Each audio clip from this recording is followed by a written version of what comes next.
Hello, my name is Aubrey. I'm so glad you're here because today I'm here with my summer TBR. So I have been in just a really awful reading slump lately. I feel like it started in April and my reading has just sort of slowly fizzled out. I wanted to make myself a summer TBR and I wanted to pick books that I was really excited to read. I mean, just like books that I'm looking at and I'm like, oh, I really want to read that. And hopefully something in this pile can get me out of my reading slump. So I guess let's just get started. The first book on my list is Before They Are Hanged by Joe Abercrombie. I finished The Blade itself somewhat recently. I think it was last month. I listened to the audiobook because everybody raves about the audiobooks, and they're right, by the way. The audiobook was amazing, and I would like to just continue.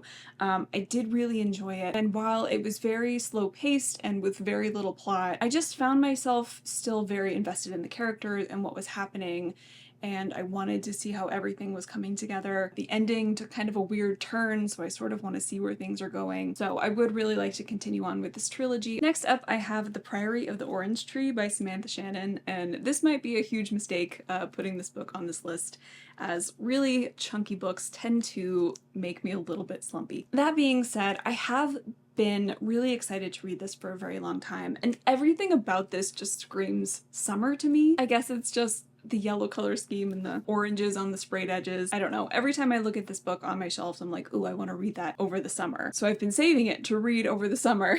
I'm putting it on the TBR. I'm giving myself permission, of course, with all of these books and just always in general. If I don't want to pick it up, I don't have to. At this point in time, I would really like to. I haven't read any Samantha Shannon yet, and this is a standalone, so it just feels like the perfect entry point into her writing and her as an author. So yeah, The Priory of the Orange Tree is on the list. All right, next I have The Lies of Loch Lamora by Scott Lynch. I'm only committing to this first book as I've heard that this one can be read kind of as a standalone, but it's so highly regarded and so beloved, and I've wanted to read it for ages and ages. I just haven't wanted to touch it because the series is unfinished. I think there's supposed to be like 7 books and book 4 isn't out yet, and I think book 3 was published quite a while ago. That release schedule seems like it must be excruciating for fans of this series. But because I've heard that this first one is relatively self-contained, that just makes me very excited and I would really like to read it. I believe this is a heist novel, and so there's just something about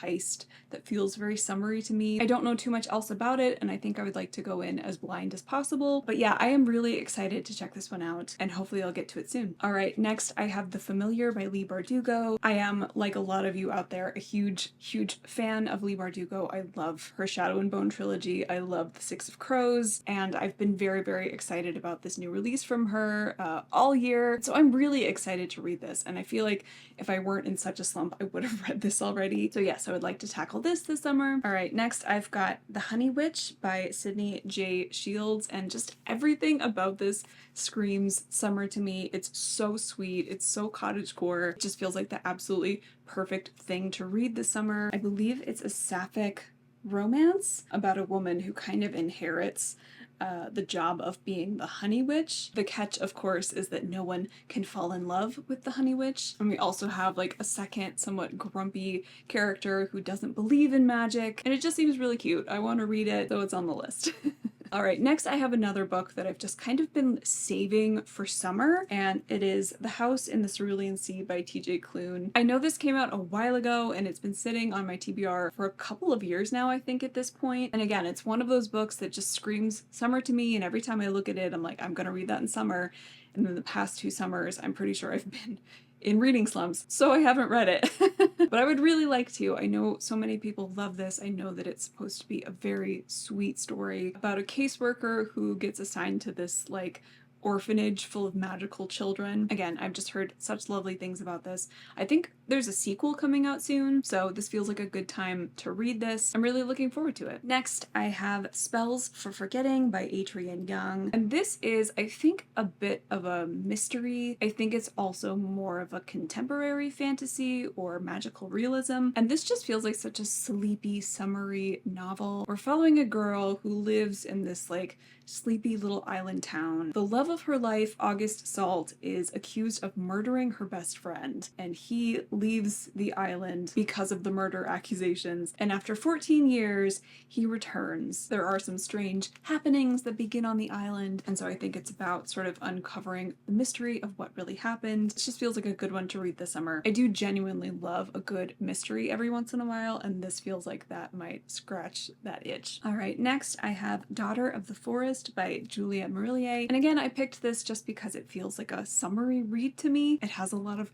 cottagecore vibes. I believe this is about a woman in a kingdom where her family gets cursed and she needs to go on a journey to uncurse them. I feel like Juliette Marillier is a bit of a legend in the fantasy romance space, especially when it comes to very classic fantasy romance. I just know she's really well loved, and I've heard from a lot of people that this is the best place to start with her. So yeah, I'm really looking forward to giving this a try. Alright, next I have The Tainted Cup by Robert Jackson Bennett, and this is a pretty recent release from him. It's the start of a new trilogy, though I've heard that it's pretty self-contained, which is why I would like to go ahead and read it. In this, we're following a kind of Sherlock-esque character and her assistant. They're trying to solve a murder mystery where I believe an Imperial officer is killed when a tree spontaneously erupts from his body. I don't know, this just sounds fun to me. Like, this just sounds like a good time. I haven't actually read any Robert Jackson Bennett. He has 2 completed trilogies at this point, so I'm hoping this is a good entry point. Alright, next I have Yumi and the Nightmare Painter by Brandon Sanderson. I believe I may have put this on my last TBR. I still haven't gotten around to reading it. I really want to read it physically because of all of the beautiful illustrations. I feel like this is the kind of thing that you want to really sit down with and enjoy. I read Tress of the Emerald Sea physically, and I loved the illustrations. Like, I feel like that really elevated the story for me. So I want to do the same here, especially when I'm in reading slumps. I feel like reading physically is just like extra hard. However, I feel like Brandon Sanderson is, how do I say this without it sounding insulting?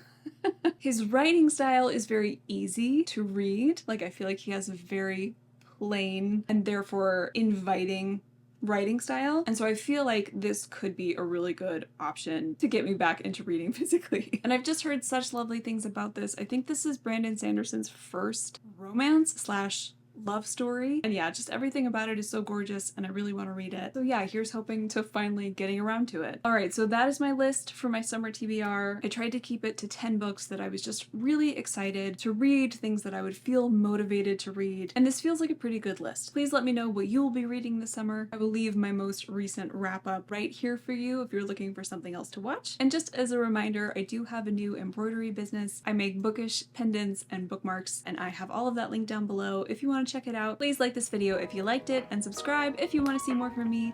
I hope to see you next time. Bye!